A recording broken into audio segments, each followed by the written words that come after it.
नमस्कार दोस्तों, आपका बहुत बहुत स्वागत है हमारे यूट्यूब चैनल पे जिसका नाम है रियल क्राइम स्टोरीज। दोस्तों, आज की वीडियो शुरू करने से पहले हम आपसे एक छोटी सी रिक्वेस्ट करना चाहते हैं। अगर आप हमारे चैनल पर नए हैं तो चैनल को जरूर सब्सक्राइब कर दीजिए और साथ ही अपना नाम और अपने शहर का नाम कमेंट बॉक्स में टाइप कीजिए, ताकि अगली वीडियो में हम आपका नाम और आपके शहर का नाम अनाउंस करके आपको एक शानदार शार्ट आउट देंगे। तो चलिए शुरू करते हैं आज की एक खौफनाक सच्ची घटना। तकरीबन 1 साल पुरानी बात है। एक टीचर होम ट्यूशन देने के लिए किसी के घर पर आते हैं। जैसे ही घर पर पहुंचते हैं तो जिन बच्चों को पढ़ाने के लिए वे घर पर आए थे, उनकी माँ अपने बच्चों से बोलती है कि बेटा, बैठने से पहले सर के लिए एक गिलास पानी रख देना, सर को पानी पिला देना। लेकिन बच्चों का स्वभाव है, बच्चे इसे अनसुना कर देते हैं। इसी तरीके से 1-2 दिन बाद फिर माँ की नज़र पड़ती है कि टीचर के सामने पानी का गिलास नहीं है। तो माँ को थोड़ा गुस्सा आ जाता है और वह अपने बच्चों को थोड़ा सा डांट देती है। गुस्से में वो बोलती है कि रोज रोज तुम्हें एक ही बात बोलनी पड़ती है कि सर के सामने पानी रख दिया करो। अगर एक गिलास पानी तुम उनके सामने रख दोगे तो क्या हो जाएगा। और इसके बाद खुद वह महिला एक गिलास में पानी लाकर ट्यूशन टीचर के सामने रख देती है। जैसे ही वह महिला एक पानी का गिलास लाकर ट्यूशन टीचर के सामने रखती है, तो इस ट्यूशन टीचर की जब नज़र उसकी माँ पर पड़ती है, बच्चों की माँ पर पड़ती है, तो वह देखते ही रह जाते हैं। ट्यूशन वाले सर देखते हैं कि बच्चों की माँ के हाथ पर भी चोटों के निशान थे, और जब चेहरे की तरफ देखता है तो चेहरे पर भी कुछ चोटों के निशान थे और साथ ही चेहरा काफ़ी सूजा हुआ था। ट्यूशन टीचर के द्वारा जब पूछा जाता है कि क्या हुआ, आपको इतनी चोट कैसे आई, तो पहले तो बच्चों की माँ कुछ बहाने बनाने लगती है। लेकिन जब वह टीचर कुछ हमदर्दी के बोल उनके लिए बोल देता है और कुछ और भी प्यार भरे शब्द बोल देता है, तो वह कुछ बात छुपा नहीं पाती है और खुद को सच बोलने से रोक नहीं पाती है और टूट कर बिखर जाती है और रोते हुए अपनी कहानी सुनाने लगती है। और जब कहानी सुनाती है तो वह कहानी कुछ इस तरीके से होती है कि उस महिला का पति शराब का बहुत बड़ा आदी होता है, और जब भी वह पीकर घर आता है तो हमेशा घर में कलेश होता है और बिना वजह किसी बहाने से भी वह पत्नी को पीटने लगता है। यह सब सुनने के बाद कुछ समय बाद आगे से जो भी होता है वह कोई छोटी मोटी घटना नहीं बल्कि एक बहुत बड़ी घटना होती है, बहुत भयानक घटना होती है। और इस घटना को सुनने के बाद आसपास के और पूरे प्रदेश के और देश भर के लोगों के रोंगटे खड़े हो जाते हैं।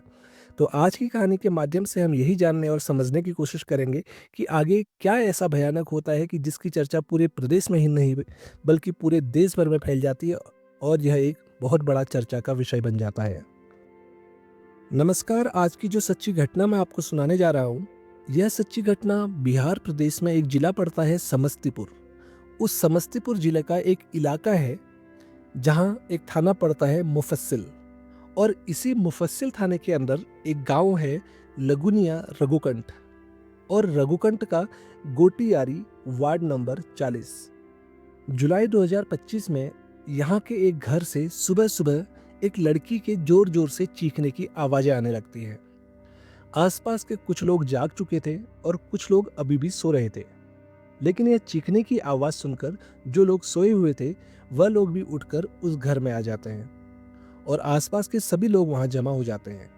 जैसे वहां लोग पहुंचते हैं और वे लोग देखते हैं कि उस घर का एक जो सदस्य था, सोनू झा, वह जमीन पर लगभग नग्न अवस्था में केवल अपने एक अंडरवियर में जमीन पर पड़ा हुआ था, और उसके पास में उसकी पत्नी बैठकर जोर जोर से रो रही थी। और उसकी पत्नी जैसे ही अपने घर पर लोगों को आते हुए देखती है और भीड़ लगते हुए देखती है, तो वह अचानक बेहोश होकर जमीन पर गिर जाती है। इसके बाद वहां पर महिला का बेटा भी आ जाता है और उस महिला का ससुर मतलब सोनू कुमार झा का पिता भी आ जाता है। जैसे भी आसपास के लोगों की मदद से उस महिला को होश में लाया जाता है और उससे पूछा जाता है, और उसके ससुर भी पूछते हैं कि बेटा आखिर क्या हुआ। जैसे ही महिला कुछ अपनी बात बताना शुरू करती है तो उस महिला का एक 4 साल का बेटा उसके पास रोता हुआ आ जाता है और वो भी पूछना लगता है कि मम्मी क्या हो गया, पापा को क्या हो गया है और आप क्यों रो रहे हो। तो वह रोते हुए अपने बच्चे को गले से लगाती है और बोलती है कि बेटा, अब तुम्हारे पापा इस दुनिया में नहीं रहे, वो इस दुनिया से चले गए हैं। उसका यह बोलना था कि वहाँ जो भी लोग नहीं पहुँचे थे, आसपास के सभी लोग वहाँ पहुँच जाते हैं और एक बहुत बड़ा जमघट वहाँ पर लग जाता है। और आखिरकार जैसे ही यह खबर पुलिस तक पहुँचती है तो पुलिस भी मौका वारदात पर पहुँच जाती है। पुलिस की तरफ से वहां नजदीकी थाने के एसएचओ अजीत सिंह, साथ में एसपी संजय कुमार और एफएससी टीम और सर्विलांस टीम आ जाती है। जैसे ही पुलिस उस व्यक्ति को देखती है तो पुलिस भी यह देखकर हैरान हो जाती है कि उसकी मौत इतनी भयानक कैसे हुई है। जब पुलिस उस महिला से पूछते हैं कि आप कुछ बता सकते हैं कि आपके पति की मौत कैसे हुई है या इनके साथ क्या हुआ है, तो वह पत्नी बोलती है कि साहब, सुबह जैसे ही मेरी नींद खुलती है, मेरी आंखें खुलती हैं, तो मैंने देखा कि उनके हाथ पर एक बिजली का तार पड़ा हुआ है। मैंने बस वह बिजली का तार इनके हाथ से हटाया है और इसके अलावा मुझे कुछ भी नहीं पता कि इनके साथ क्या हुआ। पुलिस को यह कोई बात हजम नहीं हुई।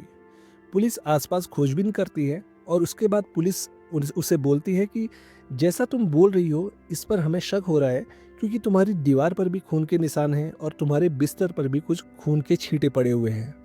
साथ ही इस व्यक्ति के पीठ पर और बाकी शरीर पर 10-15 कुछ ऐसे निशान हैं जैसे इस पर जोर जोर से लाठियों से वार किया गया है। साथ ही इसके माथे पर भी चोट का एक गंभीर निशान है और इसके मुंह से भी खून बह रहा है। यह सब कुछ आसपास खड़े सारे लोग देख रहे थे और उसका ससुर भी इस बात को देख रहा था। गांव के सारे लोग ये सब कुछ देख रहे थे, लेकिन शायद वह महिला जानबूझकर उन निशानों को देखना नहीं चाह रही थी। और जितनी बार भी पुलिस उससे कुछ पूछती तो हर बार वह कुछ ना कुछ अलग बात करके कहती थी और अपना बयान बदलती रहती। अभी मामले को ज़्यादा देर नहीं हुई थी और इतनी ही देर में वह महिला कई बार अपने बयान बदल चुकी थी। लेकिन पुलिस के ज़्यादा दबाव देने पर, बार बार पूछने पर वह सच को ज़्यादा देर छुपा नहीं पाती। अब पुलिस भी अपने सख्त रुख में आ गई थी और जब पुलिस सख्ती से उस महिला से पूछताछ करती है तो वह एक 8 साल पुरानी कहानी शुरू करती है और बताती है कि बिहार में ही एक थाना पड़ता है गठौ और उसके अंदर एक इलाका आता है माधोपुर विशन। यह महिला बताती है कि यह माधोपुर विशन की रहने वाली है और इसका नाम होता है स्मिता झा। 8 साल पहले स्मिता झा की शादी समस्तीपुर जिले के इस लगुनिया रघुकुंठ इलाके के सोनू झा नाम के एक लड़के से होती है। वह बताती है कि शादी के 1-1.5 साल तक तो सब कुछ बहुत सही चल रहा था, लेकिन 1-1.5 साल के बाद अचानक परिस्थितियां बदलने लगती हैं और इस रिश्ते का रूप बदलने लगता है। असल में सोनू झा को शराब की गंदी आदत पड़ चुकी थी। अब वह बिना शराब पिए घर पर आता नहीं था और जब भी शराब पीकर आता था तो घर में कलेश करता था और अपनी पत्नी के साथ जबरदस्ती करने की कोशिश करता था या फिर कभी उसके साथ मारपीट करता था। यह जबरदस्ती और यह मारपीट का सिलसिला स्मिता को अच्छा नहीं लग रहा था। फिर भी यूं ही जिंदगी चल रही थी। वक्त आगे बढ़ता गया और कुछ समय के बाद उनकी एक बेटी हो जाती है। जब जिंदगी चल ही रही थी तो कुछ सालों बाद उनका एक बेटा भी हो जाता है। स्मिता को कहीं ना कहीं लग रहा था कि शायद उनके बच्चे हो जाएंगे, बच्चे धीरे धीरे बड़े होने लगेंगे तो उसकी पति की आदतों में सुधार आने लगेगा और उसके पति की शराब की और बाकी नशों की जो आदत थी ये शायद छूटने लगेगी। लेकिन ऐसा कुछ भी नहीं हो रहा था। सब कुछ पहले जैसा ही था, बल्कि चीजें और भी ज्यादा खराब हो रही थी। पहले सोनू झा कुछ मजदूरी करके अपना घर चलाता था, अब वह रिक्शा चलाना लगा था। लेकिन 1-1.5 साल पहले सोनू ने अपने बच्चों के भविष्य को देखकर उन्हें होम ट्यूशन देने का फैसला लिया और घर पर ही एक होम ट्यूटर भेज दिया जो बच्चों को घर पर आकर पढ़ाता था। लेकिन पति और पत्नी के बीच मारपीट का दौर अभी भी जारी था। इसी बीच एक बार स्मिता अपने दोनों बच्चों को लेकर मायके भी पहुंच जाती है। जब अपने मायके गठौ के माधोपुर विशन पहुंचती है तो उसका पति उसे लेने के लिए वहां पर पहुंच जाता है।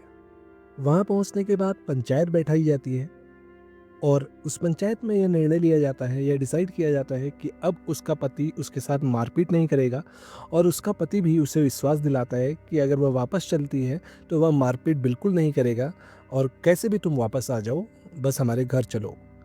बहुत ज़्यादा रिक्वेस्ट करने के बाद स्मिता आखिर अपने घर वापस आने के लिए मान जाती है और वह अपने पति सोनू झा के साथ वापस आ जाती है।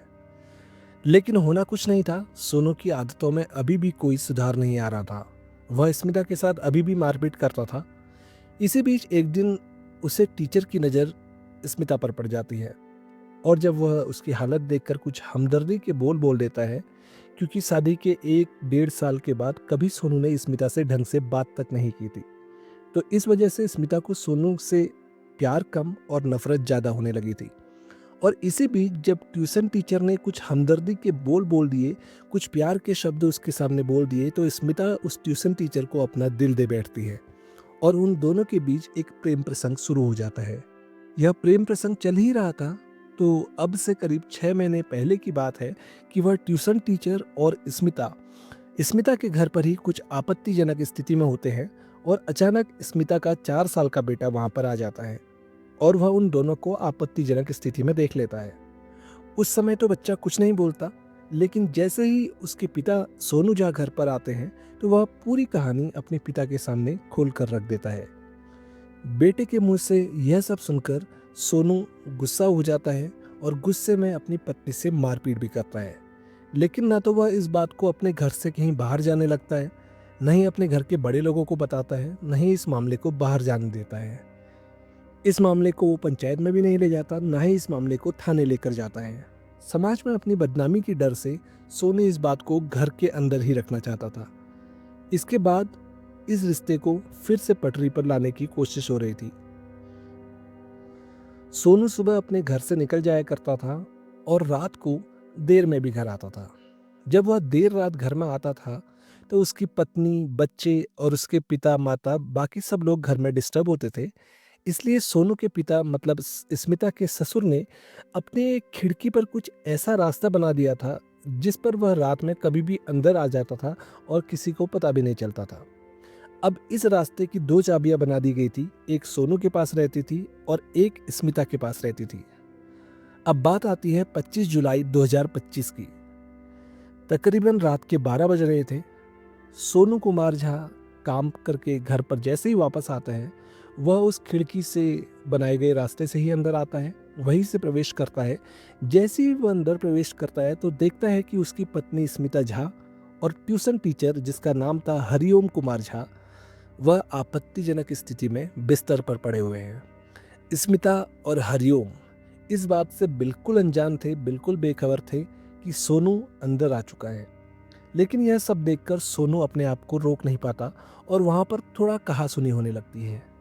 यह सब हो ही रहा था कि हरिओम अचानक एक केतली उठाता है और पूरी ताकत से सोनू कुमार झा के सर पर वार कर देता है। सर पर केतली मारने के बाद अचानक सोनू नीचे गिर जाता है और यह देखकर हरिओम पास में पड़ी हुई एक लाठी उठाकर उस पर वार करने लगता है। जब इस सब के बाद भी हरिओम और स्मिता का दिल नहीं भरता तो वे लोग उसे पास पड़े हुए एक तार से उसका गला घोट देते हैं। अब एक निशान सोनू के सर पर था जो केतली से मारा गया था और बाकी कई निशान सोनू के शरीर पर थे जो लाठियों से मारे गए थे। साथ ही गले पर तार से गला घोटने का एक निशान था। अब भी स्मिता और हरिओम को विश्वास नहीं हो रहा था कि सोनू की जान जा चुकी है, इसलिए उन्होंने एक तार को लेकर सोनू के हाथ पर रख दिया और तब तक उसे करंट लगाया जब तक कि उन्हें इत्मीनान नहीं हो गया कि सोनू की जान जा चुकी है। अब मरे हुए सोनू की लाश पास में पड़ी हुई होती है और स्मिता झा और ट्यूशन टीचर हरिओम झा एक दूसरे के साथ आपत्तिजनक स्थिति में होते हैं। पास के कमरे में सो रहे स्मिता के ससुर को भी इस बात की भनक नहीं लगती है कि उनका बेटा अपनी जिंदगी छोड़ चुका है। लेकिन सोचने वाली बात यह थी कि बगल में पति की लाश पड़ी हुई थी और स्मिता किसी गैर मर्द के साथ संबंध बना रही थी। जैसे स्मिता और हरिओम का यूं मिलना खत्म होता है तो हरिओम अपने घर की तरफ चला जाता है और स्मिता बिस्तर पर आराम से सो जाती है। और जब सुबह करीब 5 बजे स्मिता की नींद खुलती है और वह अपने पति की लाश को पकड़कर कुछ ऐसा हंगामा करती है, कुछ इस तरीके का नाटक करती है जैसे उसे कुछ पता ही नहीं है और अचानक उसके पति को कुछ हो गया है और वह लोगों को यह दिखाना चाहती थी कि बिजली का तार पकड़ने की वजह से इसके पति की मौत हो गई है। अब उसने जोरों जोरों से चिल्लाना शुरू कर दिया था। सुबह का समय था तो आसपास के लोग, गांव के लोग आ जाते हैं, पुलिस आ जाती है और पुलिस के बार बार पूछने पर वह झूठ बोल रही थी, लेकिन सच को 24 घंटा भी नहीं छुपा पाई। पुलिस ने उस महिला को गिरफ्तार किया और गिरफ्तार करने के बाद जेल भेज दिया है। हमारे कुछ सूत्र बताते हैं कि उस लड़के को भी गिरफ्तार कर लिया गया है। जो हरिओम झा ट्यूशन टीचर था वह भी पुलिस कस्टडी में आ चुका है, लेकिन कोई भी आधिकारिक पुष्टि इस बात की अभी हुई नहीं है कि हरिओम झा भी पकड़ा गया है।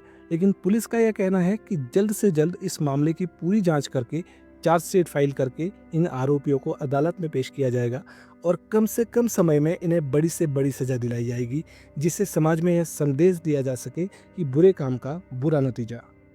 दोस्तों, इस घटना को सुनाने का उद्देश्य किसी को परेशान करना या किसी को ठेस पहुंचाना बिल्कुल भी नहीं है, बल्कि आपको जागरूक करना है, आपको सजग करना है। अगर आपको ये कहानी अच्छी लगी हो तो हमें सपोर्ट करने के लिए और ऐसी ही सच्ची घटनाओं को सुनने के लिए हमारे चैनल को सब्सक्राइब कर लीजिए, वीडियो को लाइक करके वीडियो को ज़्यादा से ज़्यादा लोगों में शेयर कर दीजिए। साथ ही कमेंट बॉक्स में लिख दीजिए अपना नाम और आपके शहर का नाम, और अगली वीडियो में ध्यान दीजिएगा हम पुकारेंगे आपका नाम। तब तक के लिए जय हिंद, जय भारत।